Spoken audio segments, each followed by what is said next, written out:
এখন যে সমস্ত হচ্ছে, যেমন একটু আগে জামাত ইসলামের একটা প্রতিনিধি দল এসেছিলেন, তাদের সাথে 11 দলীয় ওদের জোটের ছিলেন। বিভিন্ন সমস্যা হচ্ছে যেগুলো বিভিন্ন কেন্দ্রে ওনাদের বা এজেন্টদের ব্যাপারে বিষয় যে অনাকাঙ্ক্ষিত কিছু ঘটনার কথা আমাদের বলে গেছেন ওনারা। সেই সাথে একই সাথে আমরা আগে যেরকম বলেছিলাম যে আপনারা ইলেকট্রাল এনকোয়ারি কমিটির কাছে জানান, রিটার্নিং অফিসারের কাছে জানান, স্থানীয় পুলিশ প্রশাসনকে জানান, ওনারা জানিয়েছেন, তারপর আমাদেরকে জানিয়ে গেছেন। এখন আমাদের দিক থেকে যেটুকু তাগিদ দেওয়ার আছে আমরা নিশ্চয়ই সেটুকু দেব। এই হচ্ছে আমার আজকের ব্রিফিং। একটা দুর্ভাগ্যজনকভাবে একটা ঘটনা।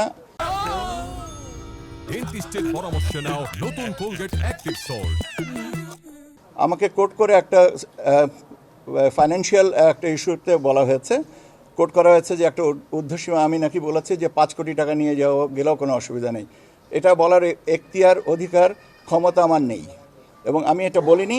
আপনাদের কাছে সর্বসম্মুখে বলছি এটা আমাকে মিসকোট করা হয়েছে। দয়া করে এরকম মিসকোট করবেন না, এটা প্লিজ মিসকোট করেন না।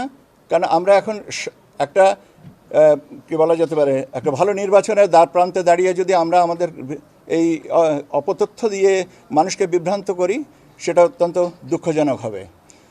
আমাকে জানতে যেটা চাওয়া হয়েছিল সেটা হচ্ছে যে একটা বোধহয় কোনো একটা অর্থের ব্যাপারে আমি বলেছি, দেখেন যারা এটা ইন্টারসেপ্ট করেছে তারা এ ব্যাপারে source, amount and purpose of the fund, এটার উপরে তারা সিদ্ধান্ত নেবেন।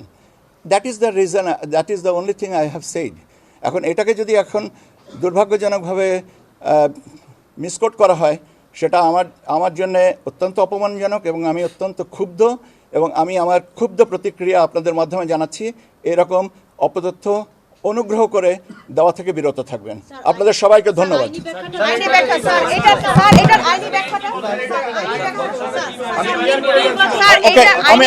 আমি আইনি ব্যাখ্যার কোনো ব্যাপার নেই। যে আমি আবারও বলছি, যে কর্তৃপক্ষ এটাকে ইন্টারসেপ্ট করেছেন বিষয়টা তাদের।